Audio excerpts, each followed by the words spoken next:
नमस्कार दोस्तों, सबसे पहले हम आपको कांग्रेचुलेट करना चाहेंगे कि आप संस्कृत सीखने के लिए इंटरेस्टेड हैं। दोस्तों, इस वीडियो में हम व्यंजन संधि को काफी विस्तार से समझेंगे। जैसा कि हमने पिछले वीडियो में बताया कि वीडियो लंबा हो जाने के कारण हमने पूरे संधि विच्छेद को 3 भागों में डिवाइड कर दिया। पार्ट 1 में स्वर संधि जो कि आपने कल देखा, पार्ट 2 में व्यंजन संधि जो कि अभी आप देख रहे हैं, तथा पार्ट 3 में विसर्ग संधि जो कि पुनः कल देखने को मिलेंगे। दोस्तों, यदि आप नए व्यूअर हो तो प्लीज चैनल को सब्सक्राइब जरूर कर लें, क्योंकि इस चैनल पर हिंदी तथा संस्कृत से रिलेटेड ऐसे वीडियो अपलोड किए जाते हैं जो आपके बेसिक के साथ साथ 9th 10th तथा 11th 12th के लिए बहुत ही इंपॉर्टेंट होता है। आइए अब वीडियो शुरू करते हैं। व्यंजन संधि। दोस्तों, संधि के तीनों प्रकार में व्यंजन संधि को समझना बहुत ही मुश्किल होता है। ऐसा हम नहीं, बच्चे लोग बोलते हैं, लेकिन हाँ, ऐसा सभी बच्चे नहीं बोलते। ऐसा वही लोग बोलते हैं जिन्हें व्यंजन संधि के इन 9 सूत्रों के बारे में ज्ञान नहीं होता। दोस्तों, यदि आपके सामने ये सवाल रख दिया जाए, हम जानते हैं कि आप इसे a+b के होल स्क्वायर पर बैठाओगे और 2 सेकंड के अंदर 81 लिख दोगे। लेकिन यदि सपोज किया जाए कि आपको a+b का होल स्क्वायर ही ना पता हो, तब आपके सामने एक बहुत बड़ी समस्या खड़ी हो सकती है। जिस प्रकार गणित के प्रत्येक चैप्टर के सवालों के हल के लिए अलग अलग फॉर्मूले की जरूरत पड़ती है, सेम इसी प्रकार संस्कृत के प्रत्येक टॉपिक को समझने के लिए पाणिनि के द्वारा अलग अलग सूत्रों की व्याख्या की गई है, ताकि बच्चों को आसानी से और जल्दी समझ में आ जाए। आइए अब हम पहले व्यंजन संधि के परिभाषा को समझते हैं, फिर हम इनके सभी सूत्रों को समझेंगे। व्यंजन संधि व्यंजन वर्ण के साथ स्वर या व्यंजन वर्णों के मेल से उत्पन्न विकार को व्यंजन संधि कहते हैं। दोस्तों, ये तो हम जानते ही है कि संधि में 2 वर्णों का मेल होता है। हमने स्वर संधि में देखा कि स्वर वर्ण के साथ स्वर वर्ण का मेल होता है, यानी कि प्लस के लेफ्ट साइड तथा राइट साइड स्वर वर्ण ही रहता है। तब इससे उत्पन्न विकार या परिवर्तन को हम स्वर संधि कहते हैं। लेकिन यहाँ व्यंजन संधि में कहता है कि व्यंजन वर्ण के साथ स्वर या व्यंजन वर्णों का मेल होता है, यानी कि प्लस के लेफ्ट साइड हमेशा व्यंजन वर्ण ही रहेगा तथा राइट साइड स्वर या व्यंजन, इन दोनों में से कोई भी रह सकता है। तब इससे उत्पन्न विकार या परिवर्तन को हम व्यंजन संधि कहेंगे। आइए इसे हम उदाहरण से समझते हैं। दोस्तों, यहाँ जगत प्लस, इसमें प्लस के लेफ्ट में त है जो कि एक व्यंजन वर्ण है, तथा राइट में ई है जो कि एक स्वर वर्ण है। इसी प्रकार सम प्लस आर में प्लस के लेफ्ट में म है जो कि एक व्यंजन वर्ण है, तथा प्लस के राइट में स है जो कि ये भी एक व्यंजन वर्णी है। दोस्तों, यहाँ हम देख रहे हैं कि प्लस के लेफ्ट साइड हमेशा व्यंजन वर्णी है तथा राइट साइड स्वर तथा व्यंजन दोनों है। आइए अब हम देखते हैं कि इनमें क्या विकार या परिवर्तन उत्पन्न हुआ। दोस्तों, यहाँ जगत प्लस, इसमें जगत के लास्ट में त है, लेकिन संधि हो जाने पर जगदीश यानी कि यही त द में परिवर्तित हो गया। इसी प्रकार सम प्लस आर में सम के लास्ट में म है, लेकिन संधि हो जाने पर संसार यानी कि यही म अंगस्वर में परिवर्तित हो गया। इसी प्रकार उत प्लस ज्वल में उत के लास्ट में त है, लेकिन संधि हो जाने पर उज्ज्वल यानी कि यही त ज में परिवर्तित हो गया। इसी प्रकार अहम प्लस कार में अहम के लास्ट में म है, लेकिन संधि हो जाने पर अहंकार यानी कि यही म अंगस्वर में परिवर्तित हो गया। दोस्तों, ये सब परिवर्तन कैसे हुआ, इसे हम कैसे करेंगे, आइए इन सब बातों को हम सूत्रों के माध्यम से समझते हैं। दोस्तों, हमारा पहला सूत्र तोरली है। तोरली कहता है यदि त के बाद ल आए तो त का ल हो जाता है, यानी कि प्लस के पीछे त हो और प्लस के आगे ल हो तो त का ल हो जाता है, यानी कि त के स्थान पर भी ल हो जाएगा। आइए इसे हम उदाहरण से समझते हैं।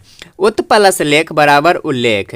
दोस्तों, यहाँ प्लस के पीछे त है और प्लस के आगे ल है, यानी कि त के बाद ल है। अब सूत्र के अनुसार त का ल हो जाता है, यानी कि अब ये त ल में परिवर्तित हो गया। दोस्तों, यहाँ हलंत त था, इसलिए ल भी हलंत में लेंगे। अब इसको हम जोड़ेंगे, उ का उ, हलंत ल का हलंत ल और लेख का लेख उल्लेख। इसी प्रकार उत प्लस लंघन बराबर उल्लंघन। इसी प्रकार ये हलंत त भी हलंत ल में परिवर्तित हो जाएगा। अब इसको भी जोड़ेंगे, उ का उ, हलंत ल का हलंत ल और लंघन का लंघन उल्लंघन। इसी प्रकार तत् प्लस लीन बराबर तल्लीन। त का त हो गया, ये त हलंत ल में बदल गया और लीन का लीन तल्लीन। इसी प्रकार उत प्लस लास बराबर उल्लास। उ का उ हो गया, हलंत त हलंत ल में परिवर्तित हो गया और लास का लास उल्लास। आइए अब हम अगला सूत्र को देखते हैं। दोस्तों, हमारा दूसरा सूत्र है म अनुस्वार। ये कहता है यदि म के बाद कोई व्यंजन वर्ण हो तो म का अनुस्वार हो जाता है, यानी कि प्लस के पीछे म हो तथा प्लस के आगे कोई व्यंजन वर्ण हो। दोस्तों, क से लेकर ह तक के वर्ण को हम व्यंजन वर्ण कहते हैं, यानी कि प्लस के पीछे म हो तथा प्लस के आगे क से लेकर ह तक का वर्ण हो तो म का अनुस्वार हो जाता है, यानी कि तब म के स्थान पर अनुस्वार हो जाएगा। आइए इसे हम उदाहरण से समझते हैं। यहाँ सम प्लस गम में प्लस के पीछे म है तथा प्लस के आगे ग है जो कि एक व्यंजन वर्ण है। अब सूत्र के अनुसार म के स्थान पर अनुस्वार हो जाएगा। अब यहाँ अनुस्वार हो गया। अब इसे हम जोड़ेंगे स का स और म का अनुस्वार जो कि ऊपर चला गया और गम का गम संगम। इसी प्रकार सम प्लस योग में प्लस के पीछे म है तथा प्लस के आगे य है जो कि व्यंजन वर्ण है। अब सूत्र के अनुसार यहाँ भी म के स्थान पर अनुस्वार हो जाएगा। अब इसे भी हम जोड़ेंगे स का स और म का अनुस्वार जो कि ऊपर चला गया और योग का योग संयोग। इसी प्रकार सम प्लस हार में प्लस के पीछे म है तथा प्लस के आगे ह है जो कि व्यंजन वर्ण है। अब सूत्र के अनुसार यहाँ भी म के स्थान पर अनुस्वार हो जाएगा। अब इसे भी हम जोड़ेंगे स का स और म का अनुस्वार जो कि ऊपर चला गया और हार का हार संहार। इसी प्रकार किम प्लस चित में प्लस के पीछे म है तथा प्लस के आगे च है जो कि व्यंजन वर्ण है। अब सूत्र के अनुसार इस म के स्थान पर भी अनुस्वार हो जाएगा। अब इसे भी हम जोड़ेंगे की का की और म का अनुस्वार जो कि ऊपर चला गया और चित का चित किंचित। दोस्तों अब हमारा अगला सूत्र है शटो शटुना शटु। ये कहता है यदि मूर्धन स के बाद त या थ आए तो क्रमशः ट या ठ हो जाता है। यानी कि प्लस के पीछे मूर्धन स हो तथा प्लस के आगे त या थ हो तो ट के स्थान पर त तथा थ के स्थान पर ठ हो जाता है। आइए इसे हम उदाहरण से समझते हैं। दोस्तों यहाँ उत्कृष्ट जोड़ त में प्लस के पीछे मूर्धन स है तथा प्लस के आगे त है। अब सूत्र के अनुसार त के स्थान पर ये वाली ट हो जाएगी। अब इसे हम जोड़ेंगे उत्कृष्ट का उत्कृष्ट और त के स्थान पर त उत्कृष्ट। इसी प्रकार सस जोड़ ठ में प्लस के पीछे मूर्धन स है तथा प्लस के आगे ठ है। अब सूत्र के अनुसार इस ठ के स्थान पर ये वाली ठ हो जाएगी। अब सस का सस और ठ का थ सस ठ। इसी प्रकार प्रीस जोड़ थम में प्लस के पीछे मूर्धन स है तथा प्लस के आगे थ है। अब सूत्र के अनुसार इस ठ के स्थान पर भी ये वाली ठ हो जाएगी। प्रीस का प्रीस और थ का थ और म का म पृष्ठम। दोस्तों अब हमारा अगला सूत्र है शतो शचुना सचु। ये कहता है यदि तवर्ग के बाद चवर्ग आए तो तवर्ग का चवर्ग हो जाता है। यानी कि प्लस के पीछे तवर्ग हो तथा प्लस के आगे चवर्ग हो तो तवर्ग का चवर्ग हो जाता है। यानी कि तवर्ग के स्थान पर चवर्ग हो जाएगा। अब ये तवर्ग तथा चवर्ग क्या होता है यदि आप जानते हैं तो अच्छी बात है और यदि नहीं जानते हैं तो आइए 1 मिनट देख लेते हैं। दोस्तों वर्ग 5 होता है कवर्ग चवर्ग टवर्ग टवर्ग तथा पवर्ग। ये क ख ग घ अंग। इसका पहला अक्षर क है इसी कारण से इस वर्ग का नाम क वर्ग है। इसी प्रकार ये च छ ज झ य है इसका पहला अक्षर च है जिस कारण से इस वर्ग का नाम च वर्ग है। सेम इसी प्रकार ये ट ठ ड ढ न है इसका पहला अक्षर ट है इसी कारण से इस वर्ग का नाम ट वर्ग है। इसी प्रकार ये त थ द ध न है इसका पहला अक्षर त है जिस कारण से इस वर्ग का नाम त वर्ग है। सेम इसी प्रकार ये प फ ब भ म है इसका पहला अक्षर प है इसी कारण से इस वर्ग का नाम प वर्ग है। दोस्तों जब कवर्ग की बात होगी तो ये क ख ग घ अंग इन पांचों की बात होगी। सेम इसी प्रकार जब टवर्ग की बात होगी तो ये ट ठ ड ढ न इन पांचों की बात होगी। तत्काल अभी चवर्ग तथा तवर्ग की बात हो रही है यानी कि च छ ज झ य तथा त थ द ध न इन पांचों तथा इन पांचों की बात हो रही है। आइए पुनः सूत्र पर समझते हैं। अभी हमने समझा कि प्लस के पीछे तवर्ग हो तथा प्लस के आगे चवर्ग हो तो तवर्ग के स्थान पर चवर्ग हो जाता है। आइए इसे उदाहरण से समझते हैं। यहाँ उत प्लस चारण में प्लस के पीछे त है यानी कि तवर्ग है तथा प्लस के आगे च है यानी कि चवर्ग है। अब सूत्र के अनुसार तवर्ग के स्थान पर चवर्ग हो जाएगा यानी कि ये त च में बदल जाएगा। दोस्तों यहाँ त हलंत था इसी कारण से ये च भी हलंत में ही लेंगे। अब इसे हम जोड़ते हैं उ का उ हलंत च और चारण का चारण उच्चारण। इसी प्रकार सत जोड़ चरित्र बराबर सच्चरित्र। यहाँ भी हम देख रहे हैं प्लस के पीछे त है यानी कि तवर्ग है तथा प्लस के आगे च है यानी कि चवर्ग है। अब सूत्र के अनुसार यहाँ भी त के स्थान पर च हो जाएगा। अब इसे भी हम जोड़ेंगे स का स हलंत च और चरित्र का चरित्र सच्चरित्र। इसी प्रकार उत जोड़ ज्वल में प्लस के पीछे त है यानी कि तवर्ग है तथा प्लस के आगे ज है यानी कि चवर्ग है क्योंकि ज चवर्ग में ही आता है च छ ज। अब सूत्र के अनुसार यहाँ भी त के स्थान पर ज हो जाएगा। चूंकि यहाँ ज है इसी कारण से इस बार भी हम ज ही लेंगे। ये तो हलंत था, इसी कारण से ज भी हलंत लेंगे। इसे भी हम जोड़ेंगे, उ का उ, हलंत ज का हलंत ज और हलंत ज वाला ज्वल का ज्वल, उज्ज्वल। इसी प्रकार विपत जोड़ जालम में प्लस के पीछे त है यानी कि तवर्ग है, तथा प्लस के आगे ज है यानी कि चवर्ग है, क्योंकि ज च छ ज चवर्ग में ही आता है। यहाँ भी त के स्थान पर ज होगा, चूंकि प्लस के आगे ज है इसी कारण से पीछे भी हम ज ही लेंगे। इसे भी हम जोड़ेंगे, बीप का बेप, हलंत ज का हलंत ज और जालम का जालम, विपत जालम। आइए दोस्तों, अब हमारा अगला सूत्र है समासुटी।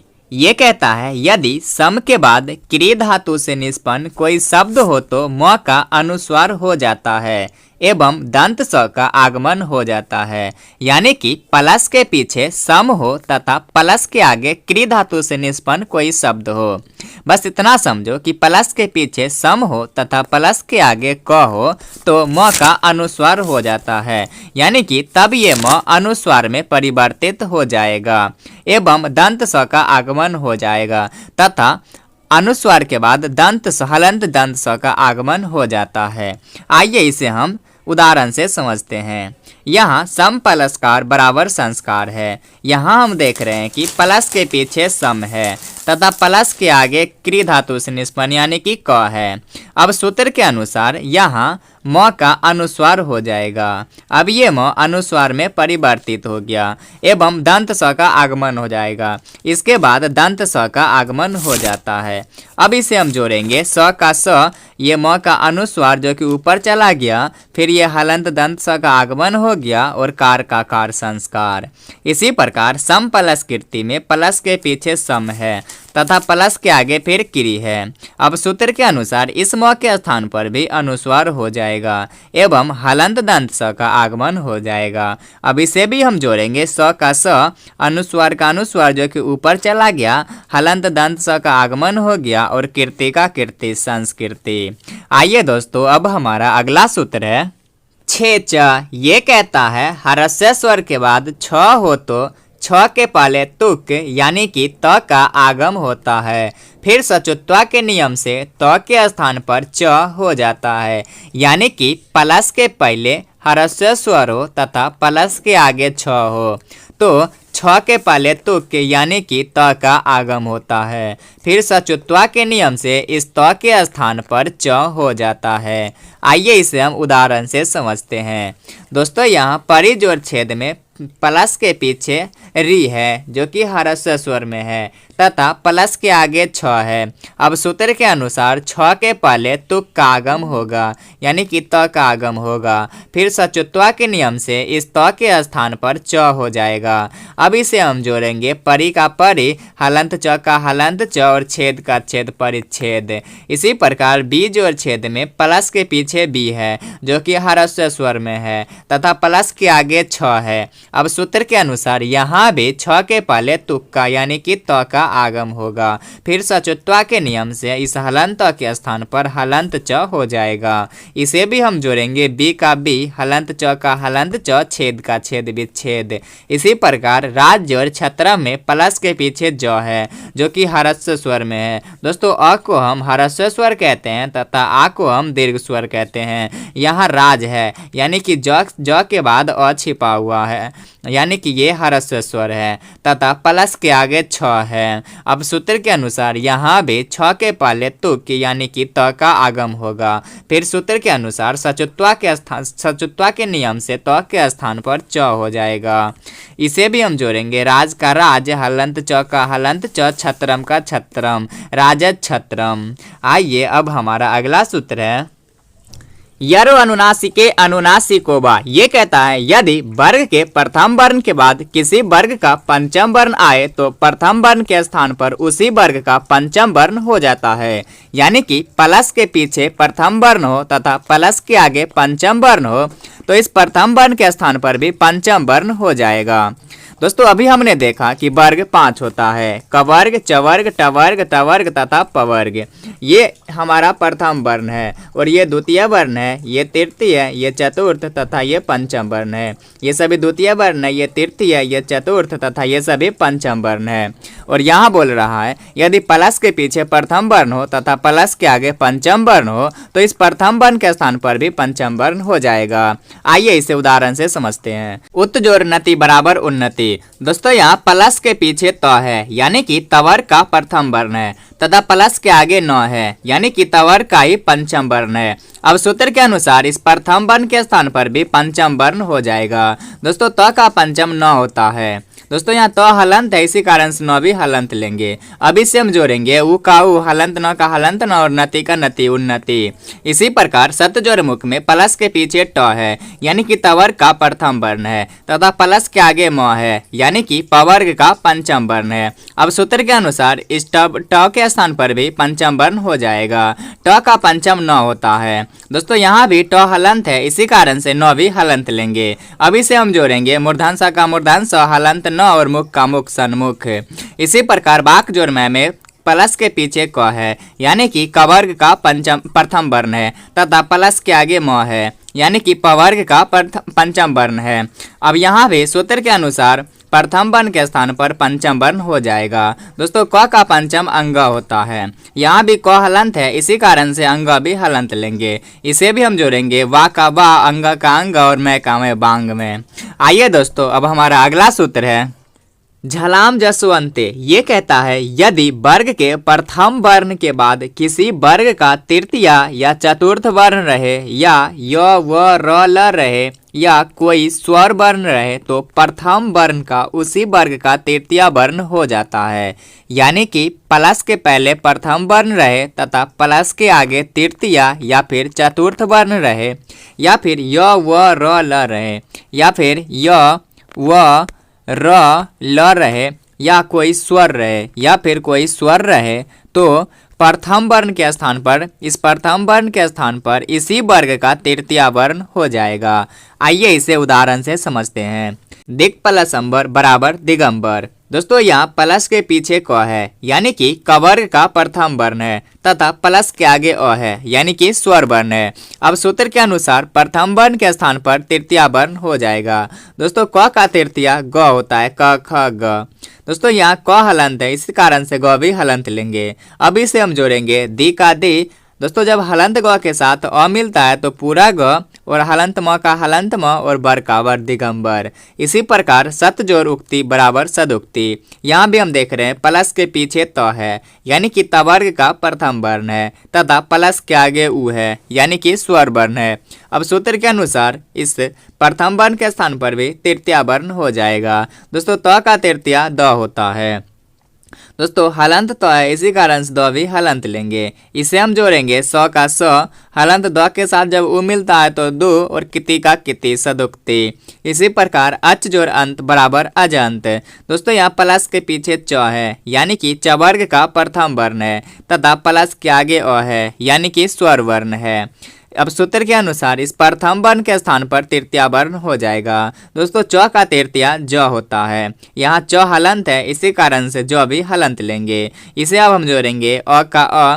दोस्तों जब हलंत ज के साथ अ मिला तो पूरा ज और हलंत न का न और त का त, अजंत। इसी प्रकार जगत प्लस इस बराबर जगदीश। यहाँ भी हम देख रहे हैं प्लस के पीछे त है यानी कि तवर का प्रथम वर्ण है तथा प्लस के आगे ई है यानी कि स्वर वर्ण है। अब सूत्र के अनुसार त के स्थान पर द हो जाएगा क्योंकि प्रथम वर्ण के स्थान पर तृतीय वर्ण हो जाएगा। दोस्तों यहाँ भी त हलंत है, इसी कारण से द भी हलंत लेंगे। इसे भी हम जोड़ेंगे जग का जग, हलंत द के साथ जब बरी जुड़ गया तो द दुर्गी कारी तथा तालब स का तालब स, जगदीश। आइए दोस्तों अब हमारा सबसे आखिरी सूत्र है झयो होयन्यत रस्याम। ये कहता है यदि वर्ग के प्रथम वर्ण के बाद ह आए तो वह पूर्व वर्ण के वर्ग का चतुर्थ वर्ण और पूर्व वर्ण तृतीय वर्ण हो जाता है। यानी कि प्लस के पहले प्रथम वर्ण हो तथा प्लस के बाद ह हो, तब ये ह प्रथम वर्ण के वर्ग का चतुर्थ वर्ण हो जाता है तथा प्रथम वर्ण इसी वर्ग का तृतीय वर्ण हो जाता है।